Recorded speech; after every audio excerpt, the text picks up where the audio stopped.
twazindutse mu bibanza bitandukanye, twagiye ku isoko kuri Kotebu, turaca ni mu mangazini atandukanye, twagiye gukora igikorwa twita mu gifaransa surveillance du marché. Mu bisanzwe ico gikorwa kiri mu vyo BBN ijejwe kugira ngo ibintu bidafise ivyangombwa ngo bije ku isoko biba bikwiye kuja ku isoko. Nk'uko mwabibonye ariko iwacu haracyariho ingorane cyane, kandi nk'uko mwabibonye ibintu vyataye garanti navyo nyene ntibiba bikwiye kudandazwa. Ariko ngaho iwacu nk'uko mwabibonye hari ibintu twagiye dukura ku isoko vyataye garanti. Aha rero biragoye cyane, ni ukuguma twigisha, tukigisha abadandaza, tukigisha abaguzi, tukigisha n'abahingura ingene bitegerezwa kugenda. Nk'ikintu kija ku isoko kidafise certificat, abadandaza bakamenya yuko badakwiye kucakira, kuko bacakiye biba bijanye n'amategeko. Tugiye turagikurayo uko amategeko abivuga, bakaba bahomvye. Abahingura nuko nyene.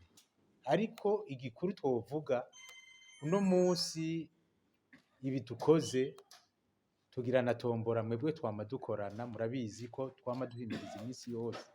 Twaragiye dufata ingingo zinyuranye, ariko ahanini ntizikurikizwe kubera imvo n'iriya.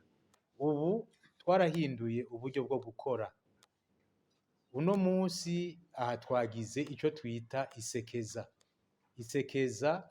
tuca dusaba abajejwe intwaro mu gihugu cose, kuva ku mukuru gushika ku muto, yuko bodufasha kugira ngo ibintu bidafise certificat ntibije ku isoko, ibintu vyamaze guta garanti bikava ku isoko. Tukaguma duhimiriza kugira ngo kumbure dukingire amagara y'abaguzi. Ico nico nyamukuru catumye tugenda ku isoko uno munsi. Uno munsi twagiye ku isoko kugira ngo dukureho ico bita mu gifaransa les produits périmés canke les produits non certifiés. Haraho kumbure muyinga rizoza hari izindi ngingo twagiye dufata tuzobatumako kugira ngo tubandanye wa mugambi twatangura wo gukura ariya macupa akora rimwe mu bisanzwe, iwacu agakora kabiri gatatu kane, najyanye nategerezwa kuva ku isoko hamwe n'ibindi bintu byinshi vyagiye biba. Ubu turiko turanigana n'ibibazo bihanze igihugu. Murazi ikibazo c'inzoga zikaze, haramaze gufatwa ingingo. Murazi ikibazo cizi nzoga benshi bavuga yuko ari inzoga z'ibitoke ariko bagashyiramo ibindi, izi nzoga za gingembre. Tugiye kugira ngo vyose tubihagurukire, turabe yuko twotera imbere muri ibi bintu vyo kugenzura ubuziranenge. Kandi twebwe muri BBN turashima aho tugeze, kuko intambwe ni nini. Tugitangura mu 2022 warasanga ubuki, amavuta muri aya masuperimarishe tuvuyemo ari muri ajya amacupa de récupération. Mugabo ubu ntayo mubona, mubona ibindi. Aha rero intambwe iracari ndende, kuko ibintu biragoye gose.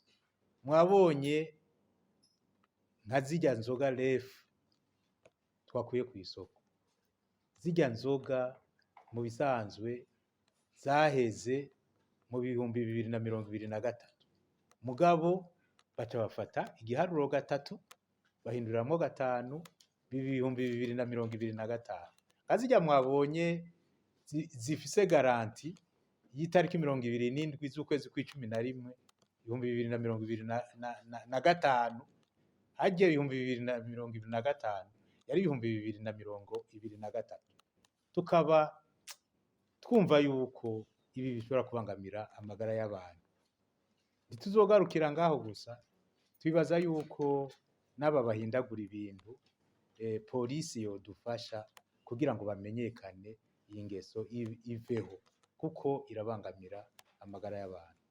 Igikuru nyamukuru ryari sekeza ryo gutanguza iki gikorwa cyo gukura ibintu bidakwije ivyangombwa ku isoko, hanyuma no kuraba ibintu vyataye garanti kuko bironona amagara y'abantu.